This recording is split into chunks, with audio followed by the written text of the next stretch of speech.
Hai, Assalamualaikum warahmatullahi wabarakatuh. Apa kabarnya teman-teman semuanya, sahabat-sahabat channel YouTube Ice Breaking Pak Sabar. Semoga tetap semangat, terus belajar, tetap kreatif, terus berinovasi untuk memberikan konten-konten terbaik bagi kita semuanya. Oke.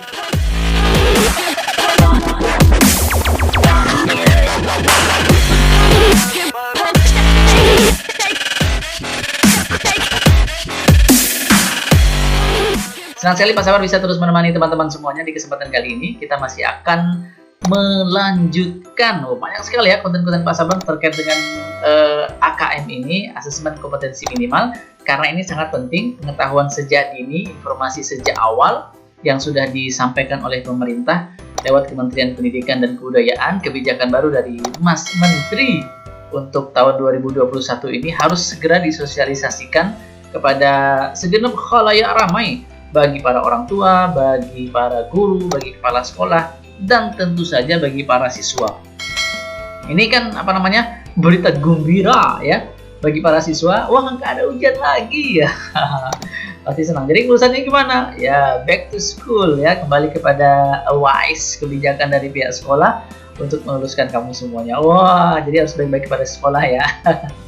Oke. Kita akan bahas kali ini mungkin di sesi terakhir terkait dengan AKM ini, yaitu mengenai RTL ya, rencana tindak lanjut dari AKM ini. Akan dibawa kemana sih nantinya asesmen kompetensi minimal ini, akan seperti apa? Pengaruhnya sama sekolah apa sih? Oke, jadi sudah dijabarkan secara lengkap ya oleh Kementerian Pendidikan dan Kebudayaan terkait dengan adanya RTL ini. Pertanyaan pertama, bagaimana cara AKM ini memotret kemajuan proses belajar? Kan ada survei lingkungan belajar ya. Oke, jadi survei lingkungan belajar ini diperuntukkan bagi kepala sekolah dan juga para guru. Jadi laporan AKM nantinya akan memberikan potret level kompetensi siswa di tiap sekolah dalam hal 2 poin literasi membaca dan juga poin numerasi, menghitung matematika. Jadi karena kompetensi siswa diukur 2 ini saja, yaitu kompetensi membaca dan juga numerasinya, maka ini akan menjadi catatan bagi pihak sekolah. Akan ada laporan diberikan nanti. Jadi hasil antar tahunnya dapat dibandingkan, dijadikan sebagai salah satu indikasi apakah sekolah tersebut, sekolah kita nantinya itu proses belajarnya ada progres. Apakah progres yang positif, meningkat, atau malah mengalami kemunduran. Jadi memang untuk kedepannya program yang perlu dibuat di sekolah adalah program seputar literasi membaca dan juga numerasi. Jadi harus dibanyakin nih buku-bukunya, tidak hanya buku pelajaran tapi buku-buku ya seputar sastra, buku-buku berat sekali. Jadi perpustakaannya harus besar, perpustakaannya harus menarik, perpustakaannya harus banyak buku, dan yang kedua adalah guru matematika ini berbanyak. Iya betul, karena numerasi ya, menghitung. Jadi kemampuan siswa berhitung harus ditingkatkan. Bagaimana dengan guru-guru yang lain? Tetap harus ada juga, karena tinggal ditingkatkan kemampuan literasinya, membacanya ya. Wah, ini sangat-sangat produktif, bagus sekali.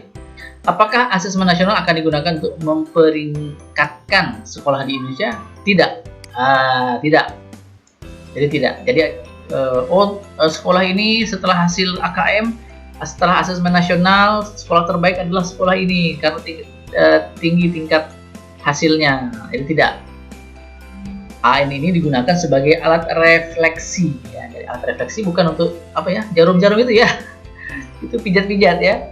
Jadi sebagai evaluasi, sebagai flashback ke belakang ya, bagi tiap sekolah untuk di kedepannya mereka mampu melakukan upaya perbaikan, melakukan langkah-langkah strategis. Oh, ini hasil evaluasinya seperti ini, maka kedepannya sekolah harus buat program-program untuk memperbaiki kalau memang ada perbaikan, kalau memang harus ditingkatkan dari hasil asesmen nasional sebelumnya. Oke.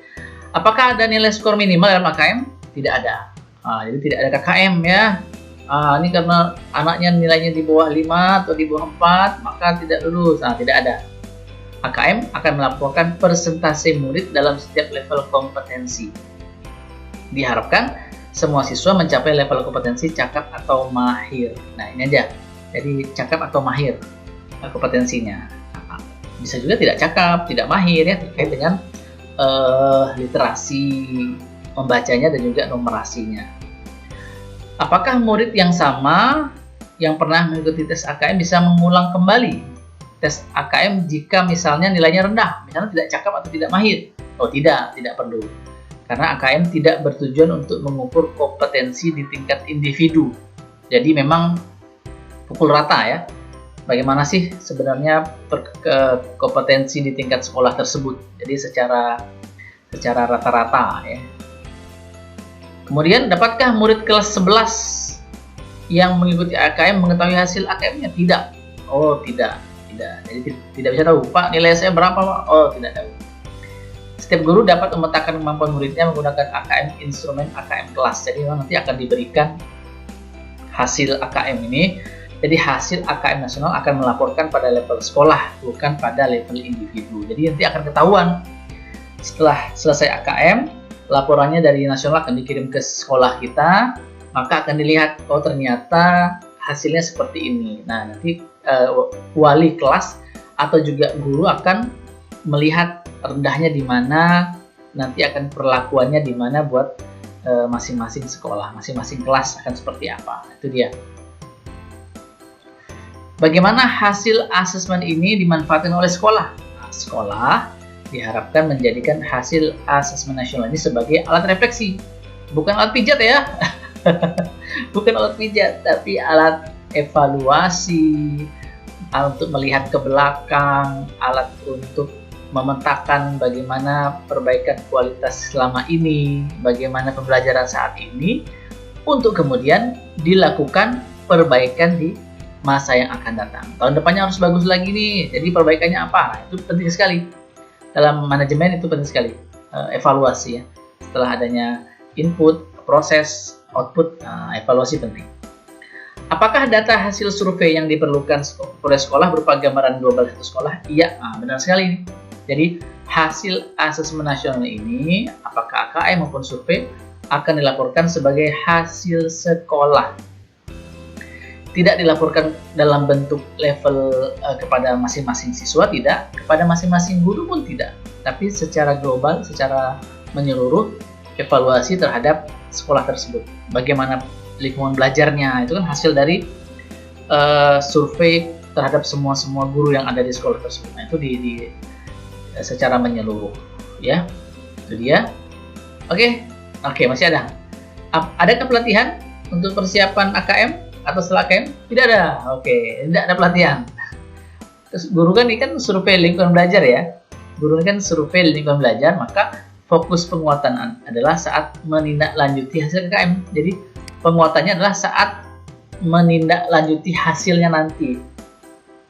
Bisa tidak sih hasil tersebut dimaknai dan dimanfaatkan sebagai umpan balik perbaikan kualitas mengajar dan pembelajaran. Tujuannya untuk merancang pembelajaran yang berkualitas dan juga penilaian yang berkualitas bagi siswa ke depannya. Nah, itu dia. Jadi guru-guru tidak perlu ada persiapan ya. KM bagaimana tidak, pelatihan tidak perlu. Tindak lanjut dari sekolah dengan hasil AKM apa? Nah, sekolah diharapkan mampu merefleksi hasil AKM dalam pembelajaran. Jadi memang harus ada perbaikan dalam pembelajarannya, sehingga nanti akan muncul dari setelah itu program-program sekolah yang mendorong terciptanya iklim belajar yang positif dan kondusif. Dari mana? Berasal dari hasil AKM. Dari hasil AKM itu maka direfleksikan, dimaknai, dievaluasi, ditindaklanjuti dengan manajemen sekolah. Penting nih, manajemen sekolah yang baik. Kepala sekolah menyusun, mengevaluasi, sehingga seluruh warga sekolah menciptakan program-program yang bagus. Nah, program-program yang baik agar hasil AKM ke depan, maka seluruh siswa bisa cakap dan mahir ya. Wah, sepertinya akan sangat menarik ya kegiatan AKM di kedepannya. Ini bisa menjadi solusi bagi perbaikan kegiatan pembelajaran, perbaikan karakter siswa, dan juga tentu adalah peningkatan kualitas pendidikan tidak hanya di satuan pendidikan, tapi di daerah tersebut, bahkan sampai di seluruh Indonesia. Sehingga memang salah satu targetnya adalah hasil PISA, ya, hasil survei PISA itu, Indonesia akan mengalami perubahan ya, tingkat lebih baik tentunya dari aspek literasi membacanya, dan juga dari aspek numerasi menghitungnya. Jadi anak-anak gemar membaca, siswa-siswa kita gemar untuk berhitung, memiliki kemampuan berhitung yang baik. Oke, semoga bermanfaat. Ini seputar RTL atau tindak lanjut dari AKM ini, sehingga ini bisa menjadi bahan kita untuk mempersiapkan untuk sejak dini ini ya, terkait dengan AKM ini. Jadi mudah-mudahan bermanfaat bagi kita semuanya. Kita sambut AKM ini dengan penuh semangat. Nanti setelah ini Pak Sabar akan sampaikan konten-konten tentang indikator ya. Indikator juga soal-soal dari tiap level. Apakah itu soal literasinya maupun soal numerasinya dari tingkat SD, SMP sampai SMA. Dukung terus channel Ice Breaking Pak Sabar agar tetap memberikan konten-konten positif, inovatif, dan kreatif tentunya, menginformasikan hal-hal positif seputar dunia pendidikan. Dan jangan lupa, sesuatu yang gratis ini juga disupport dan diapresiasi oleh teman-teman sekalian dengan memberikan subscribe, bunyikan lonceng, agar channel Pak Sabar untuk bisa terus melaju sampai ke 100.000 subscriber dan menjadi kebanggaan bagi para guru-guru Indonesia. Salam hangat dari Pak Sabar. Assalamualaikum warahmatullahi wabarakatuh. Dadah.